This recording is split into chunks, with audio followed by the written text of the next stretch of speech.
vento de Ançã também sou eu, que Santa Bárbara é santa que me clareia.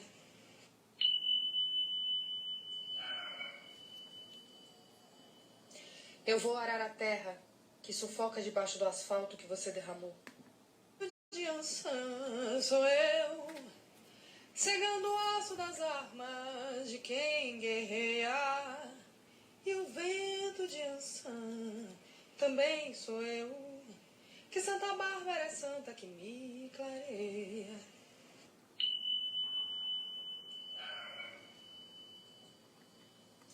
Eu vou arar a terra que sufoca debaixo do asfalto que você derramou. Eu vou regar a semente que jaz injustamente resto da raiz que você arrancou. Eu vou acariciar o rosto que não pude reconhecer com as balas que você cravejou. Eu vou me vestir com as pétalas da vociferada rosa que tomou seu lugar naquele ônibus que passou. Eu vou. Eu sou aprendiz dos feitiços da poderosa Marie Laveau. Eu sou escrivã dos fatos que sua epistemologia suja apagou. Eu sou testemunho ocular das fogueiras. Darei testemunho de quem você queimou, estuprou, enterrou. Eu sou a cinza das matas. Eu sou como a folha verde da Jurema que me jurou. Eu sou. Você pensou que eu esqueceria, mas eu me lembro. E quando você dormir, eu vou estar lá. Eu vou aparecer bem no meio do seu sonho. Eu vou manchar com o sangue da minha ferida seus carneirinhos a pular. E quando você se distrair, eu vou estar lá. Eu vou ser a pedra bem no meio do seu caminho. Eu vou ferir seu pé no peito e te impedir de caminhar. E quando você abrir a geladeira, eu vou estar lá. Eu vou ser a fome insaciável em suas vísceras. Eu vou ser o vinagre a matar sua sede, facínora. E quando você me matar, eu vou voltar. Serei o assombro dos seus dias. Eu serei os olhos estatelados à noite a te vigiar. Eu vou, eu sou, eu me lembro, eu vou voltar. Eu vou vigiar e orar. Senhora da Paixão, venha nos ajudar. Lembrados sejam os nomes das mortas injustas e seus respectivos assassinos. A verdade é o meu reino, a justiça é a minha vontade. De leste a oeste, assim na terra como no céu, em todo o território da América, que nenhum fruto da terra para ela volte, sem ter alimentado um faminto sequer. Que nenhuma de nós para a terra volte, ceifada, violentada, que a dignidade não nos seja roubada, não nos deixe cair impunemente, e livrai-nos do esquecimento, que é o mesmo que nos matar novamente. Amém. Olá, bom dia! Bom dia a todos que estão aqui conosco. Oi! Que maravilha, pessoal chegando aí. Hoje temos um bate-papo com o tema identidade vocal. E daqui a pouco a gente chama aqui, a gente ótimo, né? Sou eu. Eu chamo aqui a minha convidada de hoje para a gente falar mais um pouquinho. Então, lembrando que a gente está aqui na segunda temporada do Bate-Papo Café Sonoro, que é uma iniciativa do Grupo de Pesquisa Vocalidade Sena, onde 4 pesquisadores, reunindo Unirio, que sou eu, Letícia Carvalho, o FGD Marcos Chaves e o NB César Linelli e Sulian Vieira, estamos organizando essa atividade de extensão que nasceu aí na pandemia e tem sido uma delícia nas terças-feiras de manhã a gente poder falar de temas aí ligados às nossas pesquisas, às nossas inquietações, cada um nas suas casas, podendo trocar um pouco do que cada um tem feito também, né? Convidando pessoas queridas para estarem aqui com a gente. Muito obrigada pela presença de todos vocês. E eu vou falar um pouquinho da nossa convidada, Natália Amoreira, que vocês assistiram aí um trechinho de um trabalho que ela vem desenvolvendo. Ela vai falar melhor quando ela chegar aqui. Natália, eu já vi que você entrou, eu não sei se você me mandou a solicitação. Se você não tiver mandado, que eu acho que não mandou, deixa eu olhar aqui. Não tem sua solicitação aqui. Acho que você tem que sair, entrar de novo e aí me pedir a solicitação assim que você entra. Enquanto isso, eu vou falando um pouco da Natália aqui para vocês.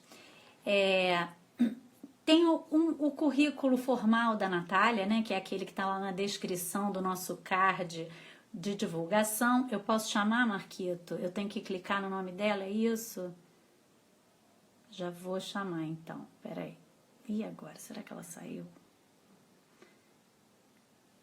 Deixa eu achar aqui, Natália.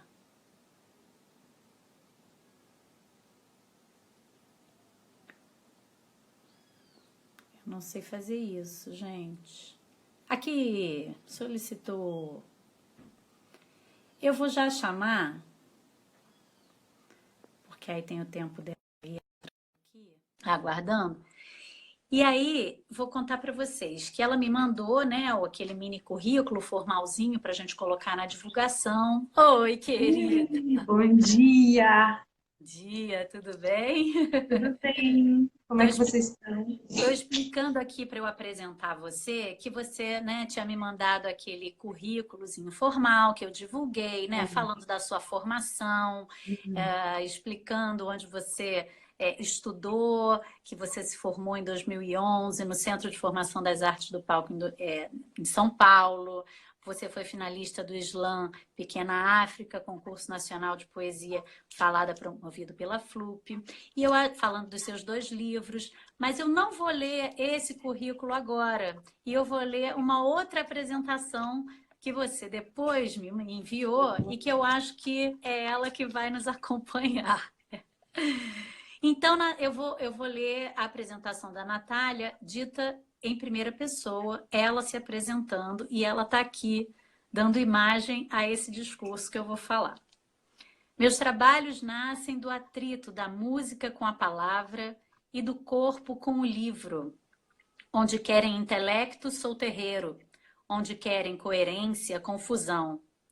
Sou filha de preto, branco e índio, raspada no candomblé para Oxumaré e batizada em Cristo. Sou da curimba e do lírico, sou do teatro e sou do museu, que aliás é minha primeira formação.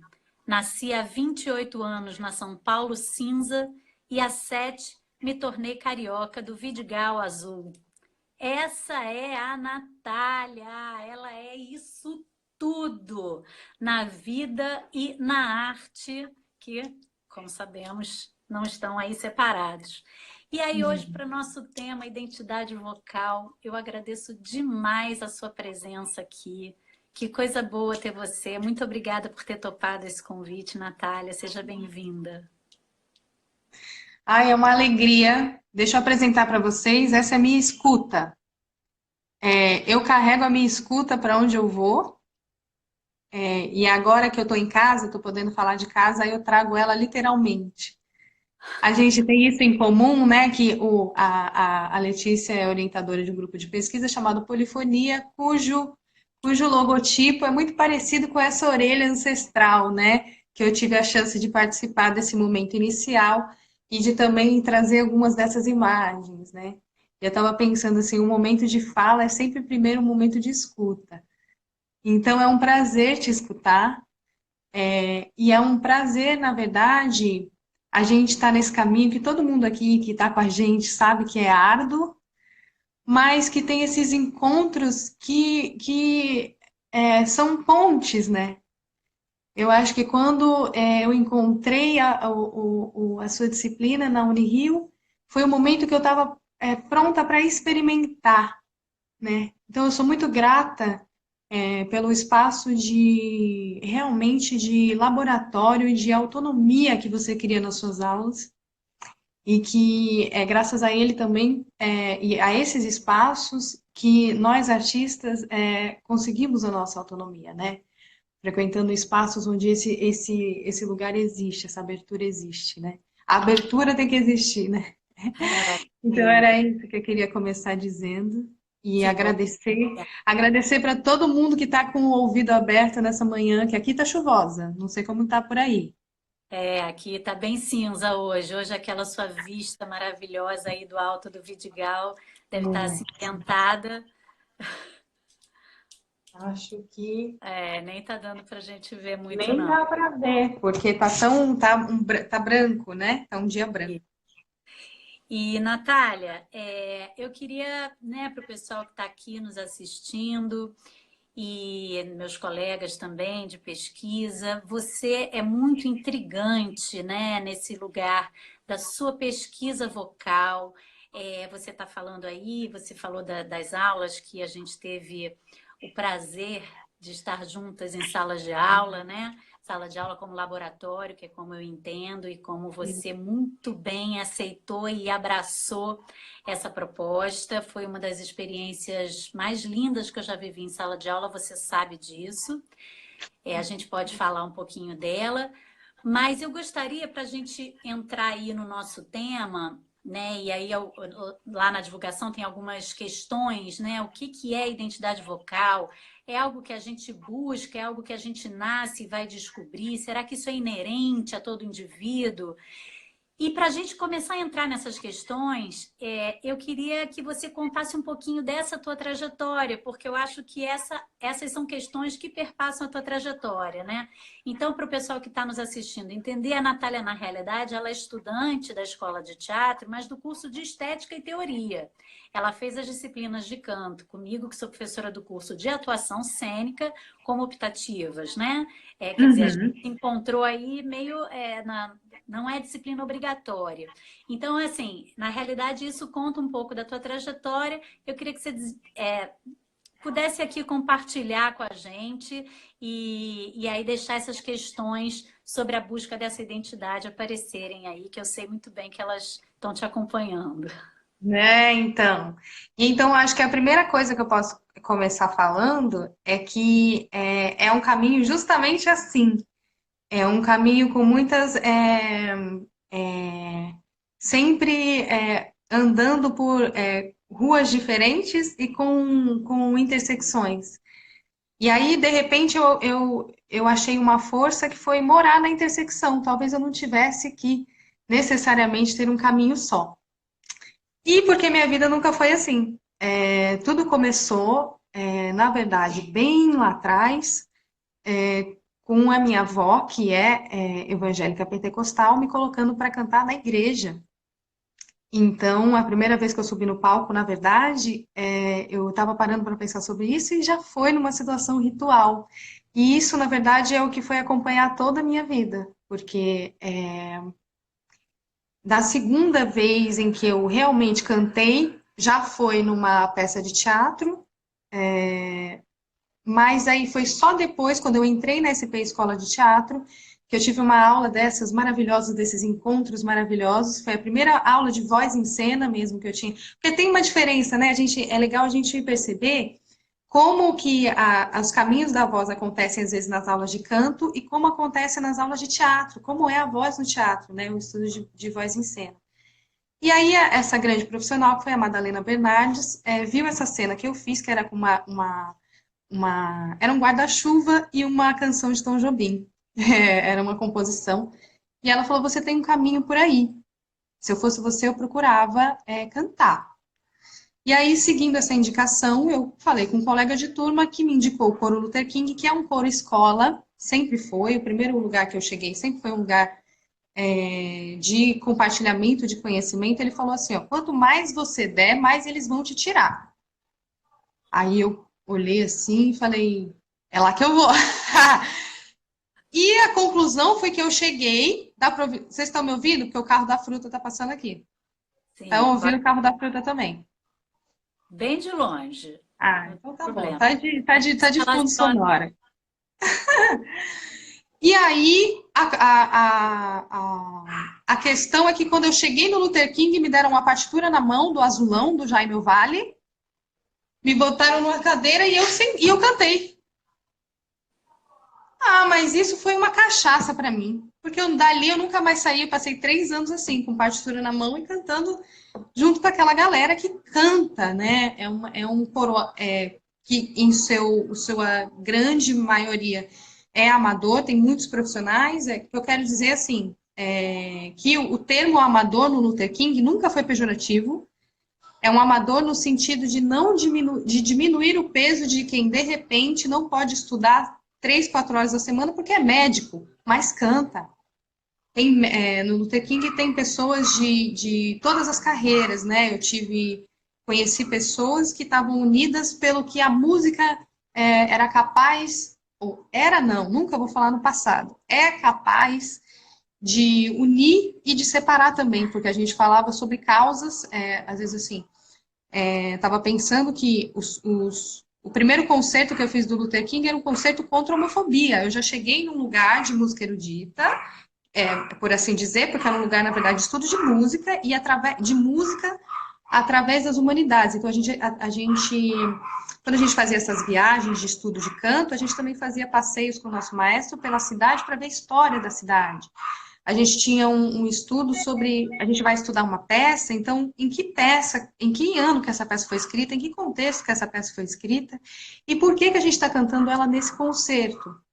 Então, num concerto contra a homofobia, não era uma peça inteira, mas era, de repente, uma peça do Bob McFerrin, que ele trocava todos os pronomes masculinos do Salmo 91 por pronomes femininos, porque ele considerava a mãe dele, que é uma mulher negra, um Deus. Então, ele colocou nesse lugar, né? E aí o que a gente pensar sexismo, né? Então ele fazia conexões com as músicas para unir ao redor de temas. Então eu aprendi também a pensar a música assim, a pensar a música para articular o que nós queríamos dizer coletivamente. Porque eu aprendi a música, na verdade, minha primeira experiência radical com a música foi diluída num coletivo. E aí é o coletivo que é a minha rocha, posso dizer assim, que sempre que e aí aconteceu, eu estou falando dessa experiência porque é um divisor de águas que aconteceu ao mesmo tempo que a minha iniciação em ritos xamânicos indígenas, lá com 19 para 20 anos.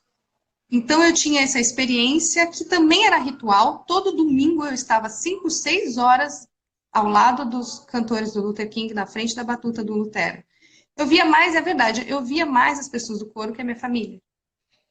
E, de repente, eu também estava dentro de um ritual em que a música é o guia. Tem alguns enteógenos, que quer dizer essas beberagens que são feitas de plantas.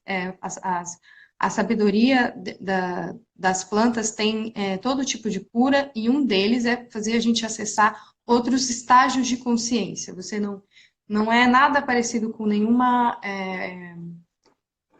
eu acho que se pode fazer uso recreativo e banal de tudo, porque tudo se banaliza e tudo se pode banalizar, né?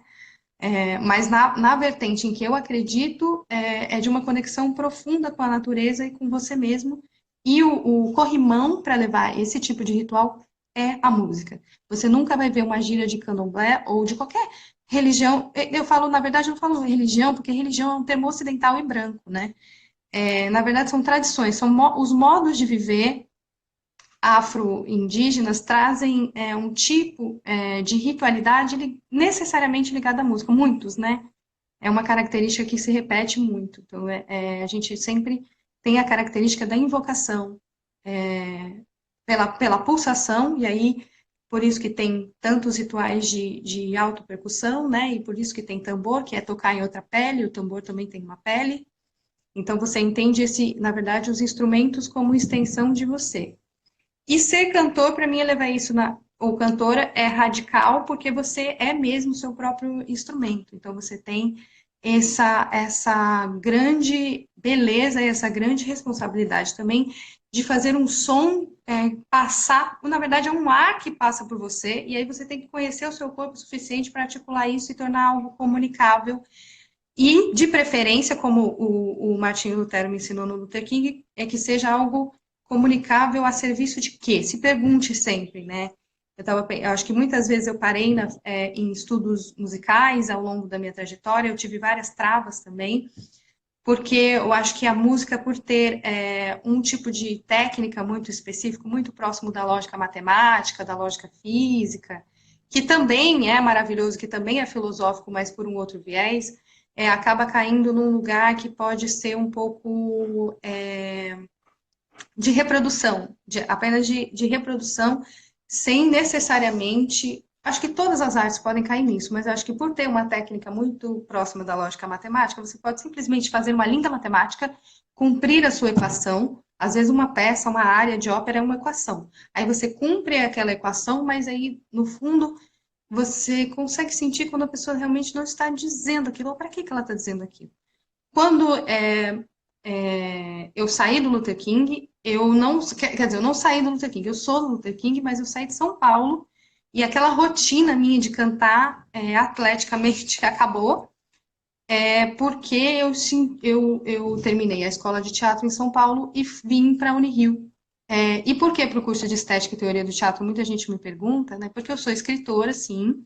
O curso de Estética e Teoria do Teatro tem uma valorização, né, literária e para as artes visuais, assim, e para a história, para a filosofia, para a antropologia, muito rara. Inclusive, eu vim do curso de História da Arte, eu abandonei um curso de História da Arte antes, porque o curso de História da Arte não dava conta como a grade do curso de Estética e Teoria. Ah, a Marília entrou, que é a minha veterana, eu tive muitas crises que a Marília aqui, ó. Aliás, você acompanha também, né, Letícia? Porque eu fui dormir estudando e acordei estudando hoje, né? Eu vi uma live do Reiner Tenente ontem e da Carol McDavid hoje de manhã. E a gente vai vendo a trajetória nunca é tranquila. Se você está de fato com gana e ali com as quatro no que você está fazendo, oi Marília, dificilmente vai ser tranquilo. E minha trajetória na estética e teoria do teatro não é tranquila, não. Mas ao Natália, mesmo tempo. só um pouquinho, porque é muito apaixonante te escutar. E você vai E eu vou encadeando. falando, ai meu Deus. Muito bem, porque eu te conheço, mas é que você falou aí uma passagem, né, um momento da tua vida que eu acho interessantíssimo e eu queria que a gente eu queria que você se aprofundasse um pouquinho nesse momento que você diz que você estava lá no coro do Luther King e você também começou a cantar nos rituais xamânicos, né? E aí, como é isso em você? Como foi esse canto em você? E eu sei que em algum momento aí também entrou a coisa, não sei se já tinha entrado, o estudo formal profundo do canto lírico, É, é. né? Então eu queria que você falasse um pouquinho aqui pra gente como operam na Natália, na artista, essas... Se isso ajuda, se isso te atrapalhou, se isso te confundiu, se isso te impulsiona, esses cantos distintos ou dessas estéticas ou esses propósitos, enfim, né, é muito interessante como você bebe em todas as fontes ao mesmo tempo na sua vida. É claro, é isso que você está falando, as trajetórias não são lineares, quando a gente está Sim. profundamente envolvido, mas, enfim, como também já passou um tempo disso, você pode falar para a gente um pouquinho como é que isso vem operando na Natália, nessa artista, tudo isso aí das suas experiências com esses cantos. Então, aí eu acho que para falar da arte lírica e por que que eu tenho essa relação, eu acho que é uma relação inclusive, e aí eu entro numa questão que eu acho importante do nosso tema, que é identidade. Porque a identidade não é nada fixo, mas a gente tem que pensar, a gente vai pensando e vai se observando para ver qual que é de fato a sua natureza. Porque eu posso amar Nara Leão, certo? Eu amo a Nara Leão. Mas a minha voz, assim, eu não sou a Nara Leão, né? Então, assim, qual é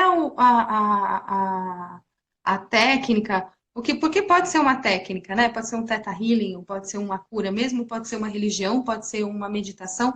Mas o que que você vai fazer para se escutar? Porque você tem que, antes de se perguntar o que você está cantando, ou escolher se você vai cantar canto lírico, ou se você vai fazer aula de canto popular,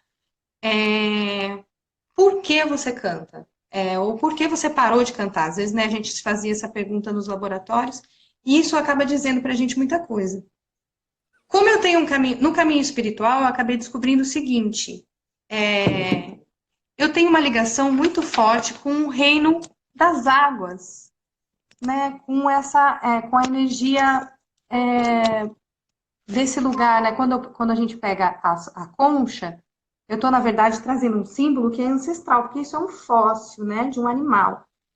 quando a gente estuda a arte lírica, funciona muito nessa máscara aqui e nessa saída de ar que é quase muito. Na verdade, eu acho que quando eu entro em alguns agudos, é quase uma vibração dos golfinhos, uma vibração do canto das baleias. Ó, eu tenho uma baleia tatuada porque é um dos meus animais de poder, né? Que eu chamo pode ter esse nome ou pode ser simplesmente um companheiro seu, algo que você olha na natureza e você se reconhece. E eu me reconheço muito numa baleia, por incrível que isso possa parecer, por causa de ser esse corpo mamífero ancestral que emana um som para além, porque o que que acontece, né? Eu acho que para falar da cantora que canta lírico, eu tenho que falar da poeta, porque tudo isso para mim se encaixa num universo que é o universo lírico.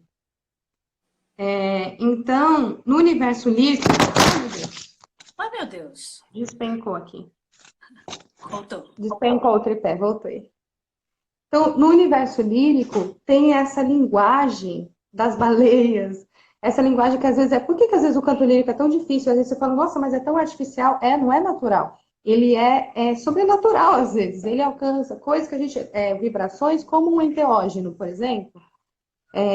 Vibrações não cotidianas. O canto lírico é um canto não cotidiano. A poesia é uma fala não cotidiana.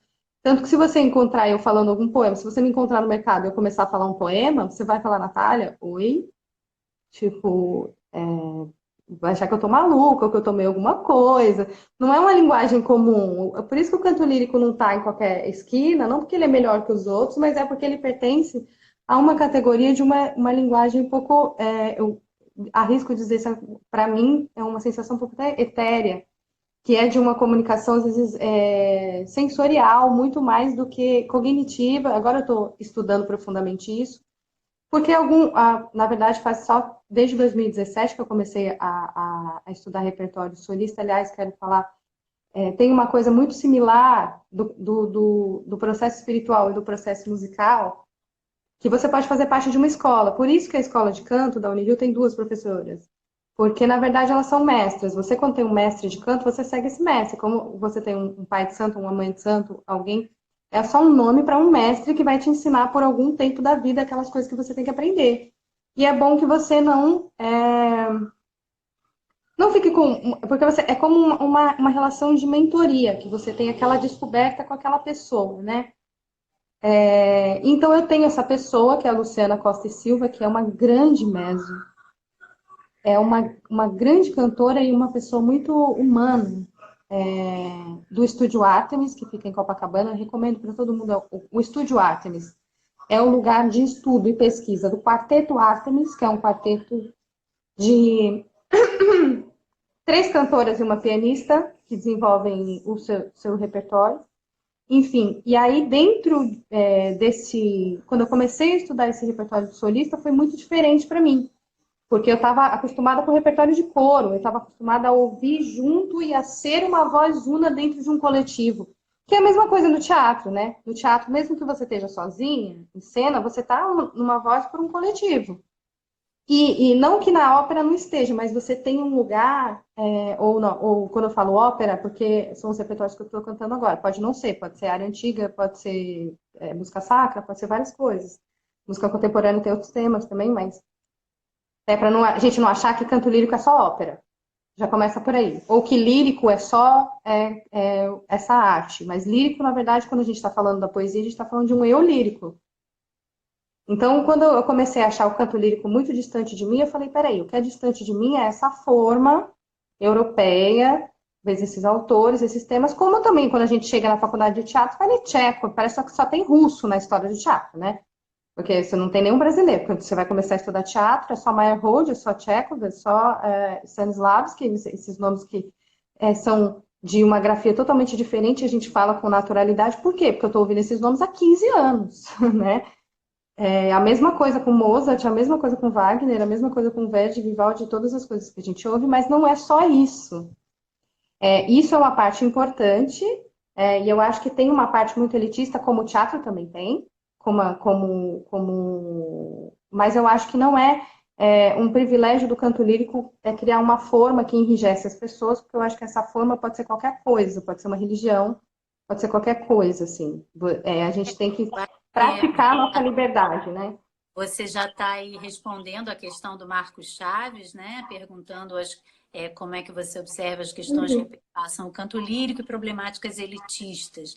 E você, a gente, quando estava conversando, você usou um termo que é o antropofagizar, o que o canto lírico tinha para te dar. E eu acho que você faz, né, pelo que eu te conheço, pela sua trajetória, eu acho que também você poderia começar a trazer para a gente explicar um pouquinho do vídeo que nós vimos lá no começo, quer dizer, eu vejo você num momento, e aí você me corrija se eu estiver errada, em que você está agora devolvendo tudo isso que você passou um tempo digerindo, né? Tudo aquilo onde você foi se alimentar e que você Uhum. em algum momento estava lá com as suas crises quando a gente conversou tanto, e o que, que eu Foi. faço com... Cadê a Natália no meio disso tudo?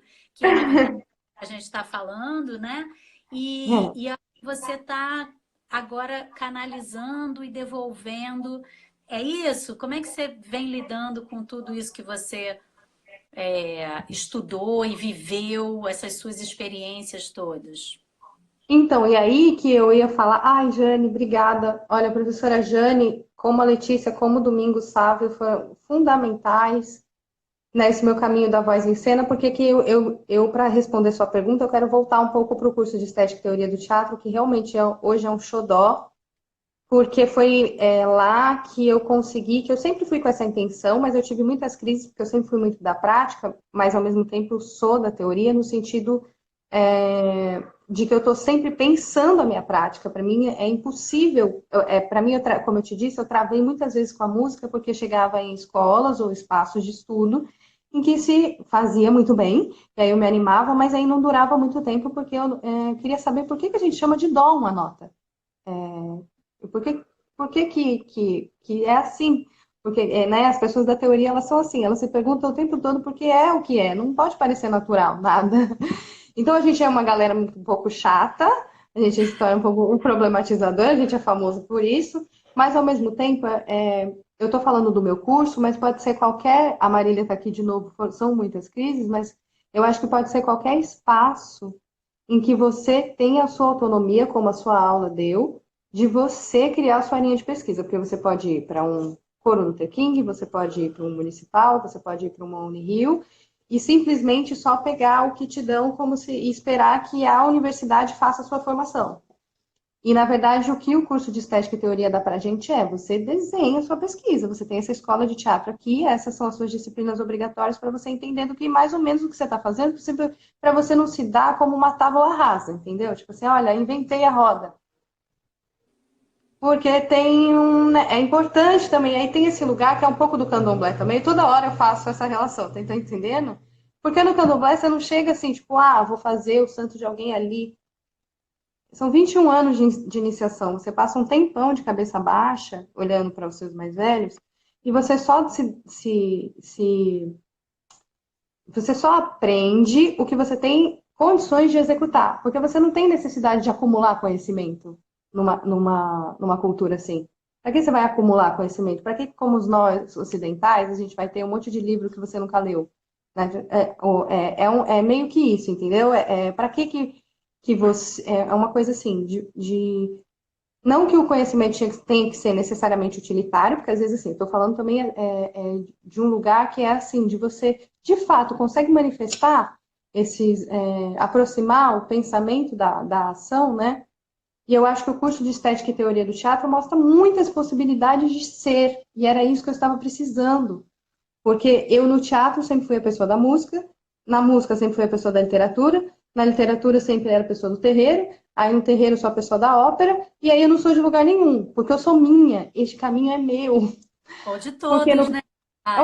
ou todos, mas na verdade eu acho que tem um lugar que o meu livro me deu, que foi o da materialização, que eu ia falar que é muito importante, assim, a gente não esperar estar pronto. Eu acho que com a música eu tive eu estou tendo um percurso maior porque eu tive uma experiência muito decisiva, que foi a experiência do Coro Luther King, foi tudo para mim, mas que ao mesmo tempo eu demorei um pouco para me desvencilhar daquela experiência e agora estou conseguindo, agora eu fiz Até brinquei, assim, que a quarentena começou, eu tava namorando e agora eu casei com a música, porque eu passo, realmente a música, quem é músico aqui e que tá me ouvindo vai entender que você simplesmente, se você não dá suas horas a sós com ela, como um casamento mesmo, como um marido, um namorado que você gosta muito, e não der com carinho, porque tem essa, se você fizer de qualquer jeito também não sai. Se você não der com carinho, você não toca, você não canta. E são horas de dedicação por dia mesmo, né? Não de uma técnica específica, isso que eu tava também já falei com a Letícia, que mas o canto lírico, pode ser o canto lírico, para mim é porque eu tenho uma dimensão tebana na minha voz, eu preciso daquele espaço de encher uma arena, eu gosto. E me dá uma adrenalina assim na pineal, assim, cantar lírico, sabe? Para mim eu entendi, vou falar o título do livro. Eu entendi que eu precisava desse tipo de ginástica. Algumas pessoas vão para academia, tipo, o canto lírico é minha academia. Mas o Cartola, quando sentava na calçada com o seu violão, também estava desenvolvendo sua técnica, porque na verdade, a sua técnica é estar com o seu instrumento a sós. Esteja horas e tem que estar. Não importa se alguém te disse de alguma. Aliás, até porque seus professores podem dizer passo a passo do que vai fazer. Mas o cotidiano, onde ninguém está olhando, é o que vai decidir o músico que você é. A não ser, quer dizer, não só o músico, mas o humano, né? E aí, só falando do livro, porque esse livro é o Dilúvio Mudo, o primeiro que eu publiquei em 2016, e ele na verdade, ele não era um livro, eu sempre escrevi, e aí eu estava num momento em que eu tive uma crise emocional, espiritual, que foi super necessária, mas que me rachou, então eu não tinha nem, eu perdi toda a estrutura da vida nesse período, e a única coisa que eu conseguia fazer para me organizar era escrever. E aí, no final desse processo, o Dilúvio foi publicado e ele deu início a todo um processo de pesquisa, de escrita, de trabalhar todos esses conteúdos, porque aqui eu crio esse universo. Quando eu falo do curso de Estética e Teoria do Teatro, é assim, ele me dá a condição de pensar todos os imaginários para criar o meu imaginário, porque você entende que num país como o nosso, o imaginário para uma pessoa com o meu physique de rôle não me interessa. Quando fui convidada para Malhação vários anos atrás, assim, para fazer uma certa personagem, não me interessa estar em posição de escada, não me interessa estar em posição de serviço, em dramaturgia. Eu pus na minha cabeça uma hora que se eu ia fazer isso, eu ia fazer o que eu escrevi, eu ia colocar a minha voz e o meu canto, até porque eu vim dessa escola, eu vim dessa rocha chamada Luther King, lá com Martin Lutero Galati, então, de alguma maneira, é como se eu tivesse também, como Luther King, ser o meu terreiro, é um lugar que eu mato a cabeça. Então, eu tenho certos princípios a voltar. E eu não estou desmerecendo quem faz na novela, mas para mim era assim, eu posso até fazer, mas depois de eu ter escrito o lugar que eu quero ocupar. E que imaginário é esse? Eu tenho que criar, porque ele não existe, né? Então, eu acho que nós estamos vivendo um momento de outras narrativas em todas as esferas. E quando eu digo de todas as narrativas, não só narrativas de militância, porque isso também às vezes é um pouco chato. O meu livro fala de dor. E aí a dor passa pela militância, passa pelos problemas sociais, óbvio, vocês estão me vendo, vocês provavelmente sabem o que é um corpo como eu está sujeito, mas assim, eu também nunca quis deixar minha arte também a um serviço puramente político, porque mesmo que seja um manifesto, ainda eu sou uma poeta radical, eu ainda sou artista. As pessoas, eu me entendi, na verdade, como artista, de verdade, nesse lugar assim de eu vou ser artista. A sua E própria trajetória, na verdade, já traz tudo isso, né, Natália? exato. Esses lugares de experiências, de vivências, e eu entendo que a sua arte vai trazendo. Eu estou me vendo toda hora fazendo esse gesto aqui quando eu vou falar da sua trajetória, porque é muito assim que eu te recebo, né? E tenho você como parceira de pesquisa, porque é assim que eu lido com É, é sala de muito aula. legal. Então, eu gostaria, assim, para a gente. É muito apaixonante te ouvir, mais uma vez estou falando, assim, Eu isso, falo porque pra você caramba. realmente. Não é à toa que o pessoal que está entrando aqui, um monte de gente falando: Uau, a Natália, quando é que você vai conversar com a Natália? Na Unirio é uma pessoa que é uma referência para muitos colegas, e tanto professores quanto estudantes.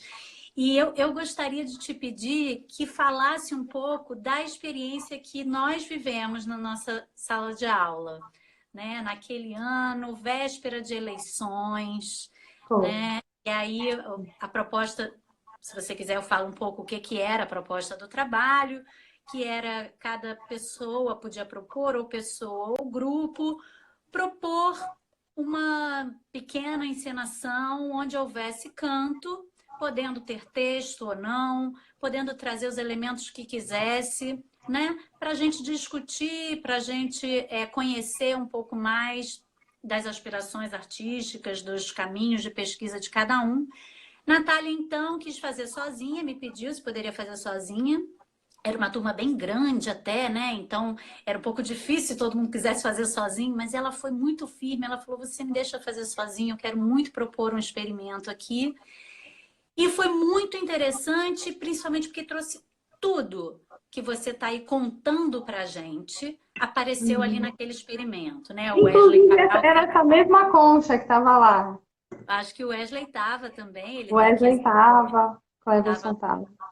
Então, eu queria que você contasse um pouquinho para quem está aqui assistindo para a gente, compartilhar com a gente o que foi aquilo lá. Então, eu acho que vem justamente aquela experiência também foi muito importante para mim, tem que te dizer. E eu acho que veio do lugar, eu tinha acabado de passar pela FLUP também e tinha entendido que o slam não era necessariamente o meu lugar. Então eu estava um pouco desolada do. Porque assim, eu sempre chego numa estética nova e falo, agora! Aí depois passa um tempo eu falo, não era. E por que que não era? Porque eu gosto muito da adrenalina de subir lá e dar aqueles 3 minutos e você falar e botar e fazer. E eu gosto muito de ouvir, de estar naquele espaço de escuta radical, que é um slam, mas ao mesmo tempo tem alguns poemas meus que tinham um lapso de tempo. Então acontecia às vezes assim, porque às vezes os slams têm uma resposta muito imediata, assim, tipo, você tipo, dê um poema e a pessoa já vai lá e dá a nota, por exemplo. E você já passa para outro. É uma escuta, sim. E às vezes eu tinha poemas que eu falava nos slams, e aí as pessoas, depois de 2 semanas, chegavam uma mensagem no meu Facebook, nas redes sociais, as coisas assim, falando, eu vi você falando um poema. Eu falei, gente, mas isso faz 2 semanas. Aí eu entendi que o poema tinha um tempo de chegada não só para mim, mas nas pessoas, que não tinha como elas ter dado uma nota para eu ganhar, porque elas demorou uma semana para ela me escrever, alguma coisa bateu ali no outro lugar, e também batia em mim, e por isso que eu ficava angustiada, que eu queria muito fazer parte daquilo, mas eu tinha um tempo que não. E aí eu acho que o teatro, de novo, é o lugar da articulação radical, é o lugar mesmo do xamã, no sentido de que você pode fazer o que você quiser, dependendo do que você quer dizer. E tem algumas experiências musicais que fazem isso, como foi minha experiência no Luther King. Mas eu acho que naquela experiência foi a minha primeira autônoma de pegar uma área de ópera, que eu nunca tinha feito isso, porque eu tinha acabado de passar por 2 experiências importantes. Eu tinha feito eu participei de um curso com orientação incrível da Mirna Rubin, lá no antigo Estúdio Vote, já com a orientação da Luciana Costa e Silva, da Marina Considera, e aí eu subi no palco para cantar 2 áreas de ópera que eu amo, que é uma de Mozart e a outra das Bodas de Fígaro, que eu cantei a Condessa com o Conde, um dueto, e outro dueto do Orfeu e Eurídice de Gluck. E aí foi uma experiência incrível, e depois de um tempo eu estava num palco de um slam, sabe? Assim, a minha trajetória sempre foi assim. Aí eu fico pensando que se eu tivesse sido a cantora lírica por excelência desde sempre, eu comecei a estudar com 19 anos, então eu teria numa trajetória, numa contagem de anos, uma carreira muito mais significativa, uma carreira significativa nesse sentido, né? Eu acho que eu sou um artista que tem isso, mas e aí por muito tempo isso foi um problema para mim, porque como se eu estivesse fazendo menos, até eu entender de fato que o meu lugar é o teatro, porque nessa experiência, por exemplo, eu consegui articular tudo isso para trazer tudo ao mesmo tempo numa coisa que durou o quê?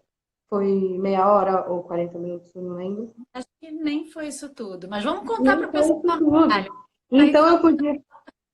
as pessoas não sabem o que foi que você fez.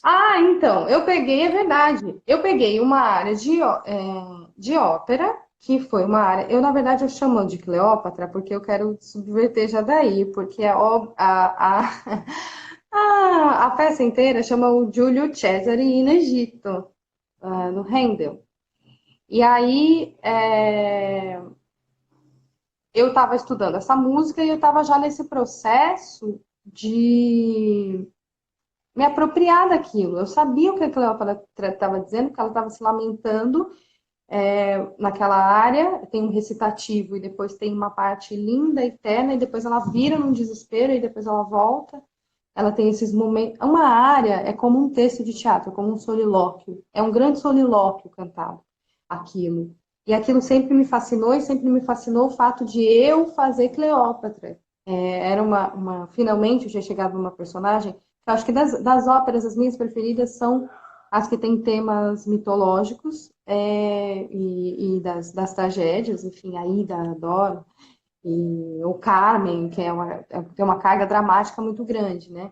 E a Cleópatra tem uma carga dramática muito grande, esse imaginário dessa Cleópatra Elizabeth Taylor, que é fantasioso, né?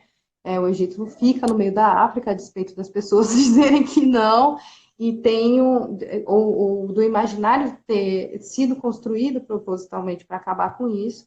Então eu queria já trazer uma fricção nesse lugar, porque eu comecei a entender que o teatro é tão poderoso porque só de eu estar fazendo Cleópatra naquela cena já é uma questão, já é um lugar, né? E aí eu articulei isso, a gente estava num dia antes da eleição, do resultado das eleições, na verdade, que elegeram isso. E aí foi um lugar de realmente dar voz a essa área, dando voz a essa área, porque ela estava cantando naquele lugar sobre um império que ia cair, ela estava piangerò alla sorte mia, que cantando, chorando a minha sorte, porque a nossa sorte realmente estava perdida. Ela estava é um lamento. E aí era um lamento. Junto com isso, você trouxe também a sua pesquisa com os elementos da natureza, Isso. né? Você espalhou pela sala polos onde as pessoas podiam se juntar com elementos com os quais se identificassem mais, né? Você provocou a criação de sons que aqueles elementos pudessem inspirar. Então, nós tínhamos um grupo que fazia um som inspirado no elemento água, um grupo que fazia um som inspirado no elemento terra, ar e fogo. E durante essa área que você cantou com aquela voz que encheu aquela sala, você também achou os espaços onde esses sons participavam da sua narrativa, né? Sim, porque aí eu entendi qual que era na estética e teoria do teatro, né? A gente tem a filosofia do trágico. Assim, qual que era a minha coisa com o trágico? É o coro! Eu sou de coro. A coisa com o trágico é o coro. E aí, naquela experiência, de alguma maneira, eu queria muito trazer o coro. Porque por mais que eu estivesse sozinha, eu propus sozinha, E aí isso foi um questionamento que você me fez, que eu carrego até hoje, porque eu sou realmente... Eu crio esses universos sozinha, mas eu tenho que ver da natureza do trabalho, o que ele me pede, onde ele me pede para compartilhar. Então, os meus trabalhos geralmente têm uma voz de coro. Eu comecei a entender isso, mesmo os livros, que o Dilúvio é mudo, mas ele tem uma voz de coro. Então, aquele experimento foi decisivo nesse sentido de eu fiz uma provocação e eu também não queria já dizer o que as pessoas iam ter que fazer. Porque assim como eu estava como experiência, assim como eu estava experimentando, eu também queria que vocês se experimentassem. E mais do que isso, que sentissem como estavam naquele dia. Porque às vezes, às vezes assim, pode até ser uma música é mais perceptível quando você está num ritmo, por exemplo, você está super agitado, você provavelmente não vai parar para ouvir um mantra de Ganesha no 10 BPM, né? E às vezes eu senti assim que às vezes a gente demora muito para entrar no tempo, no teatro, isso é muito precioso, entrar no ritmo daquilo que está sendo feito. Então eu queria que as pessoas que estavam depois, era a última aula, que era 7 horas da noite, todo mundo com suas rotinas muito loucas, que a gente sabe como é, que agora a gente sabe tanto como é que a gente foi obrigada a parar, né? Por que será? Então, a gente chega naquele mesmo lugar, mais de 20 pessoas numa sala para ter 2 horas para fazer um trabalho. Então, assim, a minha preocupação era que a mesma preocupação, e eu acho que é um viés pedagógico também do meu trabalho que sempre existiu, porque eu esqueci de falar, que o que sempre me sustentou, porque eu sou tão híbrida, o que sempre me sustentou foi a educação, de quem eu nunca larguei. Então, sempre teve o que é a educação? Em primeiro lugar, é o olhar para a escuta do outro. Então, eu queria escutar vocês. Para isso que eu criei essa abordagem, na verdade. A princípio, eu queria criar alguma coisa que vocês chegassem e se apropriassem, que vocês tivessem o seu lugar, entendessem, de repente parassem para se ouvir um pouco. Como é que eu estou mais hoje? O que é estar mais fogo? O que é estar mais terra? E isso é longe. O que eu queria também é que, apesar de eu ser uma pessoa totalmente permeada pelas culturas encantadas, né, que eu chamo mais do que religião, eu sou permeada de culturas encantadas, isso é verdade. Eu não gosto de falar de religião, porque eu acho que pode até é um pouco um tiro no meu pé, porque na verdade o que me interessa não está dentro da religião. A mesma Natália que canta no Candomblé era a Natália que estava lá com 7 anos na Pentecostal com o mesmo amor, com a mesma. Então eu gosto de trazer os elementos porque todo mundo já pisou na Terra. A Terra pode ser Nanã, a Terra pode ser um santo, ela pode ser. Nanã é só mais um nome de um orixá para um campo de ressonância da natureza. Os orixás, a princípio, eles são pessoas nos mitos, mas eles, na verdade, estão presentes em todos os campos de ressonância da natureza. Cada campo de ressonância tem o seu. E olha só essa palavra, campo de ressonância, né? E aí eu comecei também, quero falar de uma experiência super importante que chegou nesse momento, em que eu joguei minhas partituras para cima e falei, meu Deus, o que eu sou? Porque isso vira e mexe acontece, como eu disse, né? Ontem eu estava fazendo aula de yoga, que é outra parceira, porque eu também trabalho o corpo, dentro disso eu também danço, né? O equilíbrio, eu estava fazendo uma postura do Guerreiro 3, que você quase cai. E aí o equilíbrio, entender que o equilíbrio é dinâmico. A minha professora ficava falando isso, o equilíbrio é dinâmico. O equilíbrio não é você estar estático e super ali, pleno. Dá uma balançada assim e você tá lá mesmo assim. Isso é o equilíbrio, porque vai balançar, Assim como né? também, né, essa imagem eu também sou praticante de yoga e às vezes as pessoas, yoga, então não pode pensar, você vai esvaziar a sua cabeça. Não pensar, Não, né? Mas não é é. você poder estar equilibrado e os pensamentos vão passando e você pode abrir mão deles, você não se Não. apega. E principalmente musicalmente, porque pensa como isso é poderoso musicalmente. Pensa que você está num coro, se você for atrás desse pensamento que está aqui, você erra a sua linha. Então, assim, na verdade, a meditação ela faz o quê? Mas não quer dizer que o Você outro vai te afetar. Você é, não, vai te afetar, mas mesmo assim você vai te afetar você ocupando o seu lugar. E aí é legal esse autoconhecimento de si, né? Para você saber de fato ocupar o seu lugar. E aí esse de ocupar o lugar é ocupar o lugar no nosso próprio corpo também, né? Porque eu falo da yoga e eu acho que tudo isso, todas essas minhas descobertas sempre foram atreladas à descoberta do corpo, através da dança e das práticas de autoconhecimento também, que também são muito das culturas encantadas, né? E eu estava falando um pouquinho antes. Olha lá, falei de cultura encantada, a Adriele apareceu. A Adriele, que é do coletivo Matuba. Hoje vou fazer uma aula com eles. E o Wesley É, chamando a atenção de que quando você falou da yoga, entrou aqui a Lili Yoga, a na minha Lili yoga. Yoga. Caraca, você Natália não é vê? brincadeira, não, gente. Essa O Natália é negócio é encantado. E a muito, muito. Adriele é muito, ela entende disso quando estou falando dessas culturas encantadas e desses cantos e desse corpo que simplesmente ocupa. O que eu faço, na verdade, é articular essas várias vozes, porque como eu estava dizendo, né, a gente fala na meditação, você na verdade isola e pinça.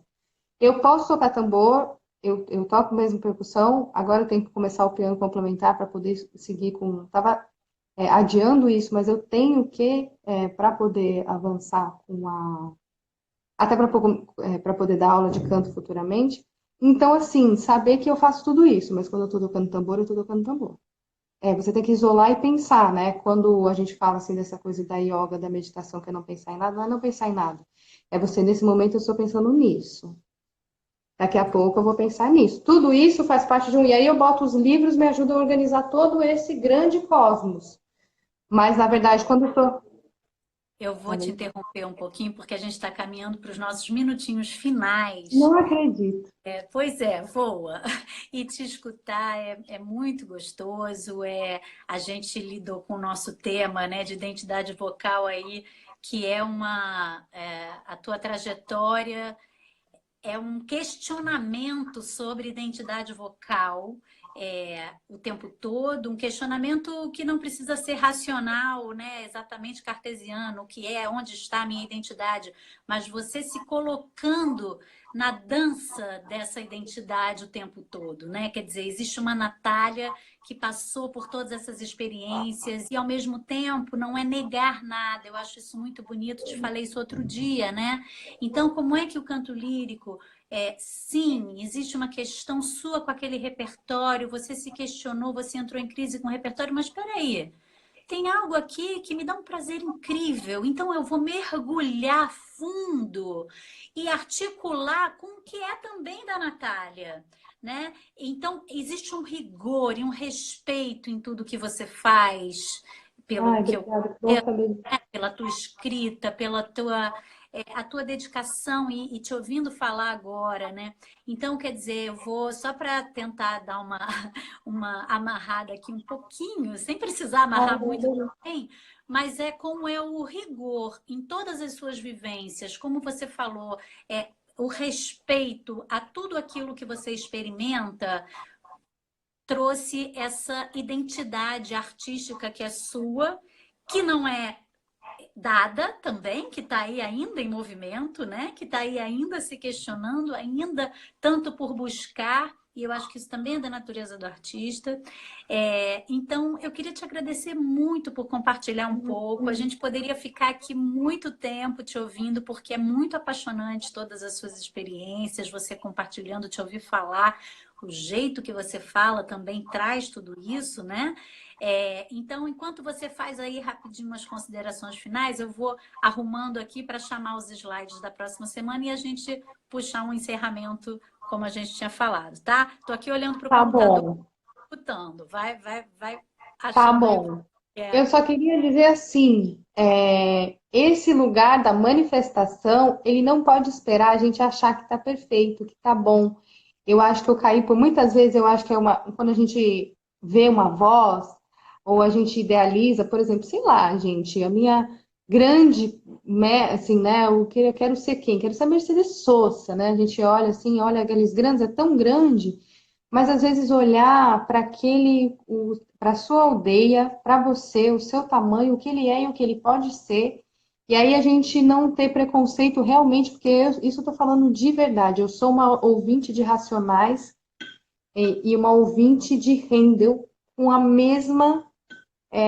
Para mim é horizontal. Então eu quero dizer assim que a minha trajetória não está pronta. Eu não estou num lugar de, eu acho que de manifestação total. Ele está chegando e ele vai me exigir muito e já está me exigindo muito, mas eu acho que foi um divisor de águas a manifestar. Minha professora de canto falou: você pode nunca ir cantar numa ópera no municipal, mas você tem que cantar todos os dias. O seu dom é como você jogar uma fruta fresca podre no lixo podre.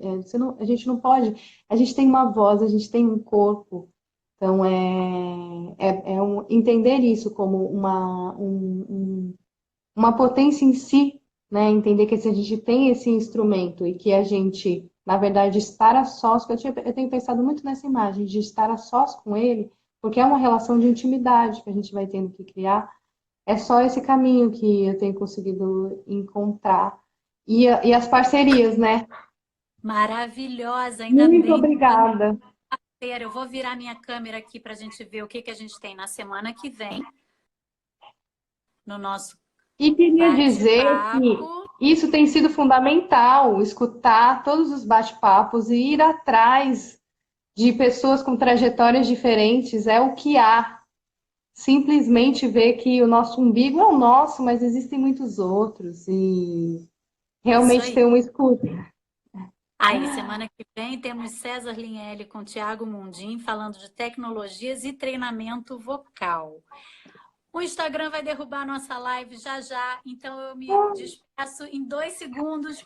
Um beijo.